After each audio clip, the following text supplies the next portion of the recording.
আজকে আর কোনো রেসিপি নিয়ে আসিনি। আজ একটা সুন্দর রেমেডি নিয়ে এসেছি। আপনাদের কিন্তু খুব উপকার হবে। এখন ওয়েদারটা ঠান্ডা গরম, গরম আসছে আর ঠান্ডা যাচ্ছে। এই ওয়েদারে কিন্তু সবার বাড়িতে ঠান্ডা বাচ্চা থেকে বড় সবার লাগে। আশা করছি এই ভিডিওটা তাদের বাড়িতে খুব উপকারে লাগবে। রেমেডিটা তাহলে দেখে নিন। প্রথমে আমি একটা পাত্র নিয়েছি, ওর মধ্যে দিয়ে দিয়েছি সর্ষের তেল।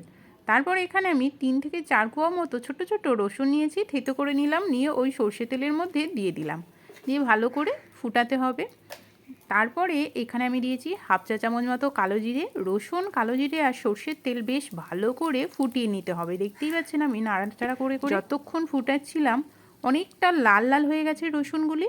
এবারে এর মধ্যে আমি এক টুকরো দিয়ে দিলাম কর্পূর। আপনারা যে কোনো কর্পূর দিতে পারেন, খাওয়ার কর্পূর বা যেগুলো ছোট্ট ছোট্ট টুকরো পাওয়া যায় ওগুলিও দিয়ে এর মধ্যে ভালো করে ফুটিয়ে নিয়ে তারপরে তেলটাকে ঠান্ডা করে রাতে বা ঘুম থেকে ওঠার পর সকালে ভালো করে বড় ছোট সবারই পায়ের তলায় এভাবে ভালো করে মাসাজ করে দেবেন। আর পারলে এই যে আমাদের পায়ের আঙুলগুলি 10টি আঙুল আছে, আঙুল বা হাতের আঙুলের ওই নখের ওই জায়গাটাতে অল্প অল্প করে দিয়ে রাখবেন। এটা কিন্তু খুবই উপকারী আর প্রচুর কাজের হয়। ঠান্ডা লাগা, কাশি, সর্দি এগুলি খুব তাড়াতাড়ি চলে যায়। আপনারাও কিন্তু একবার এভাবে ট্রাই করবেন। যদি উপকৃত হন অবশ্যই আমাকে জানাবেন।